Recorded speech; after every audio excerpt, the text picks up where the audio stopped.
Hi YouTube, this Saturday night I'd like to do a quick tutorial about how you can patch your punctured bicycle tubes using a vulcanizing patch kit.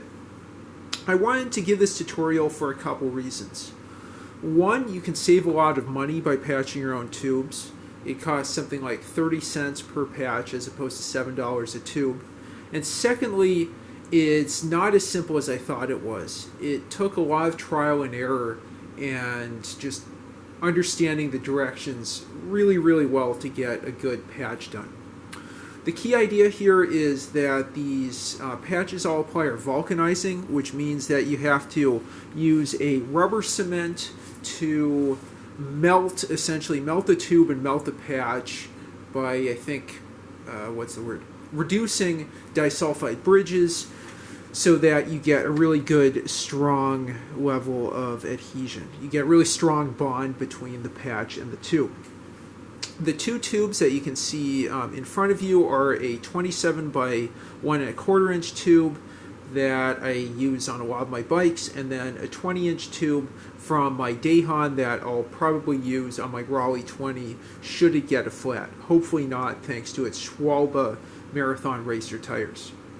In order to do this, you'll need a patch kit. I have this nice Rock Ride patch kit that I got, I think, for 10 bucks on eBay.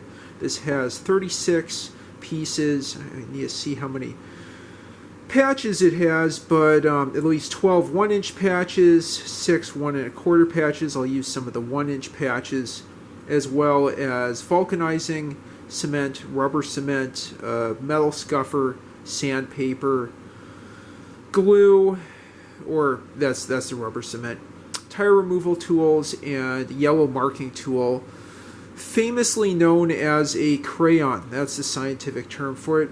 It also has a glueless patch kit, but from what I understand, glueless patches don't work quite as well as vulcanizing ones.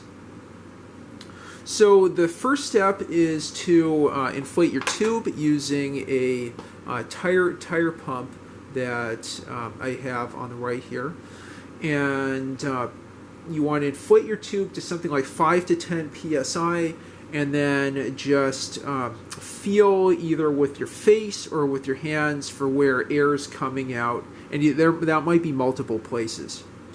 After you've done that, as I'll show you on this 20-inch tube, you want to make a box or a circle around the puncture using that yellow crayon. I have on my 20-inch tube here, and I've already set up a 27-inch tube right behind us. Let me pull out the crayon here really quick. Yep, I have the crayon. I'll just open up the patch kit, honestly. You can see all the stuff that's in there, including a couple tubes of rubber solution or rubber cement.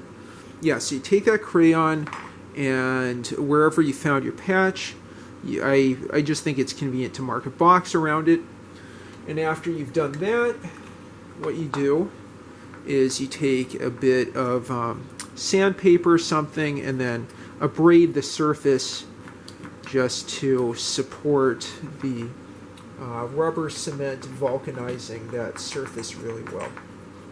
So I'll go ahead and just scrape the metal real good here, and then once that's done, I'll put the sandpaper back in and take the rubber cement that I just had put on this 27-inch tube and spread it on that square. Let me go ahead and get this in view for you all. Okay. And go ahead and put a drop of cement right in the center there. That should do. And I know for other kits I've had, what you do is you use the metal abrasive in order to smear it, but I'm just going to use the back of the patch that's disposable anyway. And then this is the really key thing. You want this to sit for something like 5 to 10 minutes to let it really vulcanize before you apply the patch. So I'm going to let that sit for a little bit, but I've already started vulcanizing the tube behind me, as my cat knows she likes to be in these videos. She's YouTube famous. And I'll get one of the patches out. I'm going to distract the cat and get no. Shangle, you need to get out of view. Shangle, stop it. Yep. Don't bite that. I never thought my cat would like. No, stop chewing on that. Stop it. Here, follow my hand. Okay. Sorry about that. That's definitely one of my more raw YouTube videos. And I have that spot that's been vulcanized here, and I'm going to apply this patch. And I'm going to hold it real good for, I don't know, something like 30 seconds. You can watch on the video. Maybe I'll press it against the ground down here.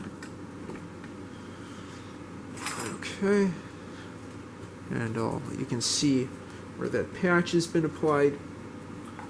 I might try and deflate the tube a little bit just so I can hold this as firmly as possible. Yeah, there we go. Definitely felt that deflate. You can even do something like put a book or some other kind of weight against this. Yeah, it looks like it's been 30 seconds.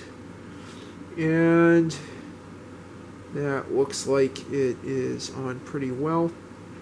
Again, make sure to do this with the tube deflated. You don't want to do this with air in the tube. And if everything works well, when that expands, you won't have air coming out the other side. Looks like I might want to put a little extra solution on the edge of that patch. So I'll get my, that's another thing I tend to do that's probably not great on my part, but I'll just do here anyway. Go ahead and put a little bit of solution there. Okay. And then just let that dry a little bit. Okay, so it's been a few minutes, and I think the 20-inch tube has also dried. I'll wait about I don't know, 30 seconds more there, and make sure that I have my patch ready to use. And I won't show it here, but the last thing you want to do after applying the patch, looks like my cat likes the metal thing. Oh, that's a good way to distract her. Yeah, so the last thing you want to do is, after applying the patch and making sure that it's adhered really well, is of course you want to take your pump and then use it to make sure that you don't have a leak anymore. Okay, I'll take this patch and secure it real nicely here. Now I'll go ahead and stick this right in the middle of that splotch there. Yeah, now that I think about it, you want to have an area braided around the patch, or braided and with cement smeared around the patch, not just where the patch would apply. And similarly, I'll hold that down for about 30 seconds against this piece of paper here. The kit comes with tire irons just because I guess it assumes you would do this by the side of the road. Honestly, I mean, people might ask, do you patch your tubes on the side of the road when you have a puncture while riding? I tend not to do that, but I do keep patch tubes in the bag I carry around while biking, just in case that that would happen. So I don't patch on the side of the road, but I will toss in a patch tube if necessary. Okay, so I'll let that sit, then turn this around, and then press this down a bit. Hopefully that gets on real good. Yeah, definitely it looks better on the 20-inch tube compared with the 27-inch one. And that's really pretty much it. It's not a complicated process, but there are some nuances like roughing the surface and letting the cement cure for a few minutes that definitely have made the difference in whether I've been successful in patching the tubes. I hope this video has been helpful to you. Hopefully, I didn't get out of the camera view too much.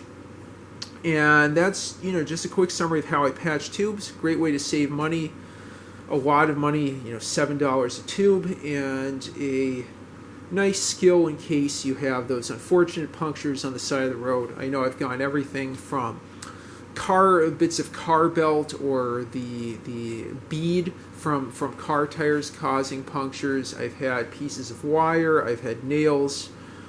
I knew a friend in Atlanta, in different context, on a motorcycle, had 2 screws go straight through his tire. Maybe you live in Atlanta and you have to do this all the time.